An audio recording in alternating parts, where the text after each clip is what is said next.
Well, good morning. How are you today? Good, good. I'm good too. My name is Sam, and we're going to talk about some history of Olive Branch, about 220 years ago. It's where we're going to start, way back in way back in the late 1700s up to the early 1800s. So a long, long time ago, the people that lived here in this area were Chickasaw Indians, and they lived here. They'd lived here for probably hundreds of years. They had their huts here. They hunted and they fished and they grew crops. That's how they made their food, and they had lived here a long, long time. But in about 1833, the United States government and the Chickasaw Nation reached an agreement. It's called the Treaty of Pontotoc.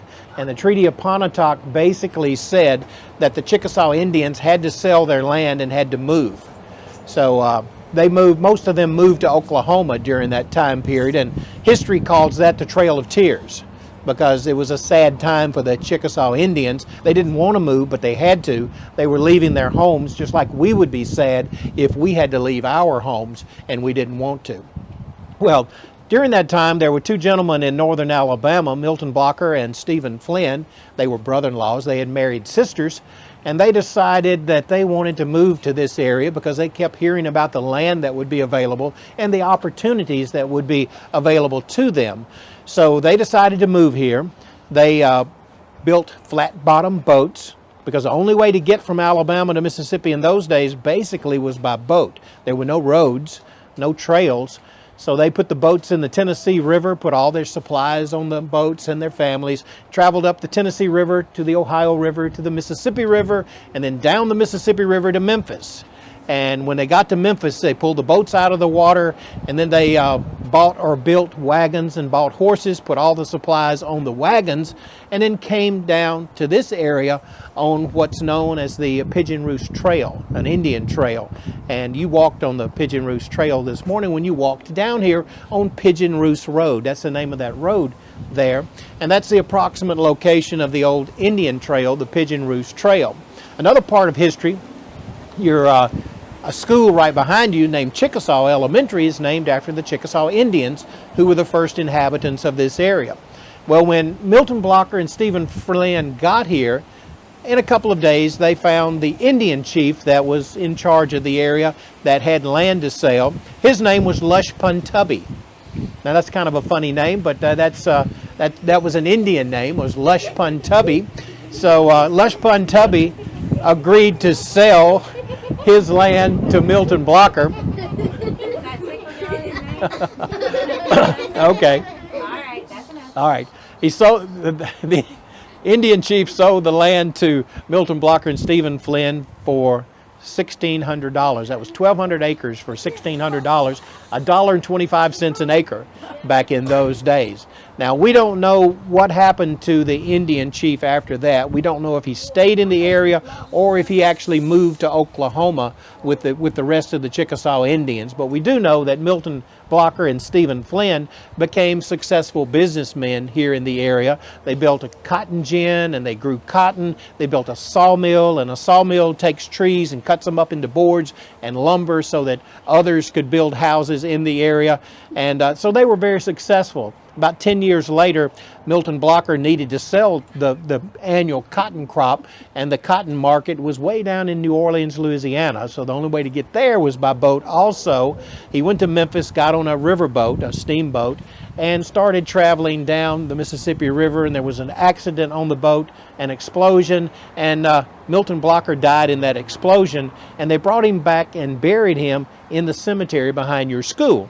That's named Blocker Cemetery, named after the Blocker family. The Blocker family gave that land to the city years ago as a cemetery.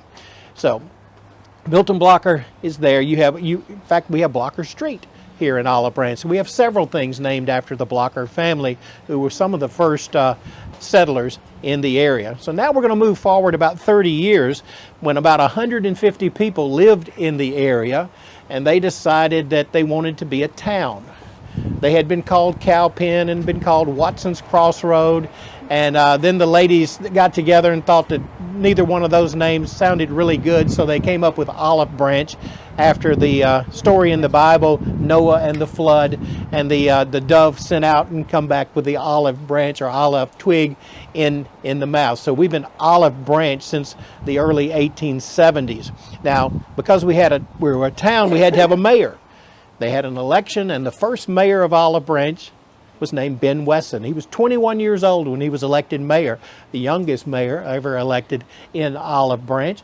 And in about 1875, now he served as mayor for 4 years. We don't know if he just decided he didn't want to do it anymore or if he was defeated in the 1877 election, but be that as it may, he was 4 years as mayor. He became a postmaster then. He was the guy that delivered the mail in Olive Branch, and this is his house. He built this house in 1875. He built a store right out in the grass in front of us, but that store is not here anymore. In fact, the building remained until the early 1960s, I believe, and was torn down. But this was his house. This was the house of the first mayor of Olive Branch, and later on his family gave this and the land to the city of Olive Branch to be used for historical purposes like today.